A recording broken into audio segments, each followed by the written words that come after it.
Shalom Jemaat Tuhan, jumpa lagi dalam acara Light of Revival, renungan firman Tuhan yang akan memberkati kita sepanjang hari ini. Bersama saya Alvanita Keda, mari kita membuka firman Tuhan yang akan kita renungkan pada pagi hari ini dalam Lukasnya yang pertama, ayatnya yang ke-33. Dan ia akan menjadi raja atas kaum keturunan Yakub sampai selama-lamanya, dan kerajaannya tidak akan berkesudahan. Perayaan yang benar.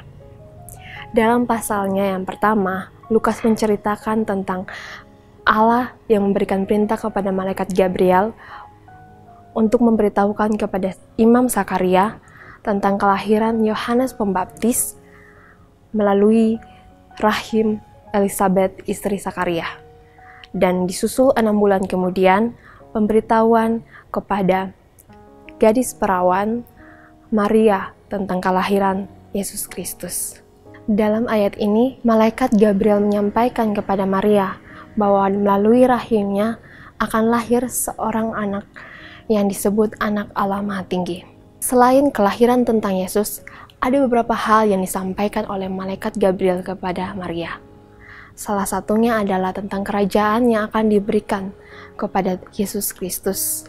Kerajaan ini akan memerintah atas kaum Yakub atau kaum Israel yang dimana Allah berkenan Sang Mesias atau seorang yang diurapi untuk memerintah atasnya. Kerajaan yang dimaksud di sini juga berarti adalah kerajaan rohani, bukanlah kerajaan fisik yang adalah kerajaan yang dipimpin oleh Raja Daud sendiri. Kerajaan di sini adalah kerajaan yang dipimpin oleh Mesias, seorang yang diurapi itu, atau Yesus itu sendiri. Kerajaan ini tidak dapat dikalahkan oleh apapun atau siapapun, karena yang dipimpin dia adalah anak Allah Maha Tinggi. Sedangkan kerajaan Daud dipimpin oleh raja-raja yang rentan untuk berbuat dosa atau tidak taat terhadap Allah, dan bahkan bisa dikalahkan oleh kerajaan-kerajaan lainnya.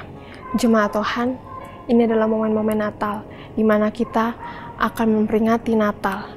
Momen-momen ini adalah momen di mana kita merayakan kedatangan Raja itu. Raja yang di sini adalah Raja rohani, Raja yang dapat memimpin sampai kekal.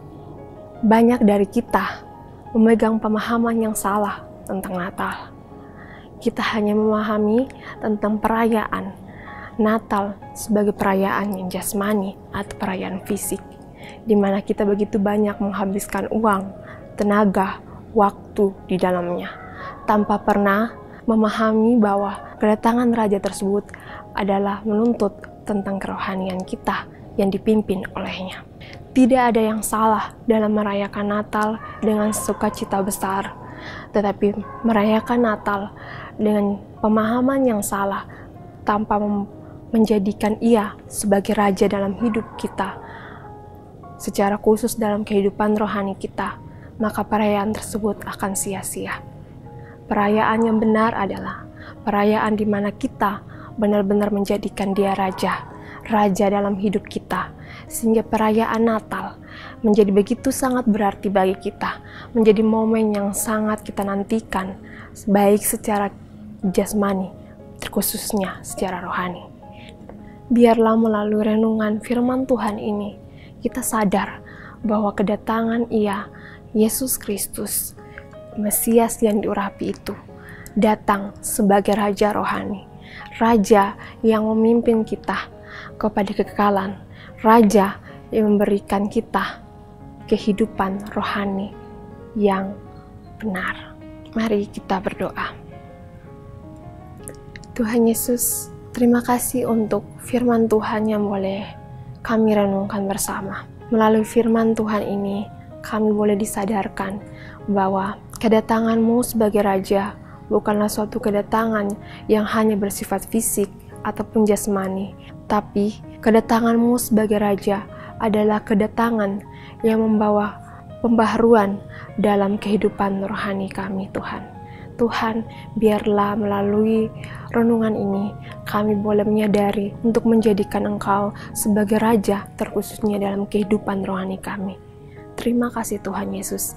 Inilah doa kami. Hanya dalam nama Tuhan Yesus Kristus kami telah berdoa. Amin. Jemaat Tuhan, mari jadikan firman Tuhan sebagai terang dan pelita dalam kehidupan kita.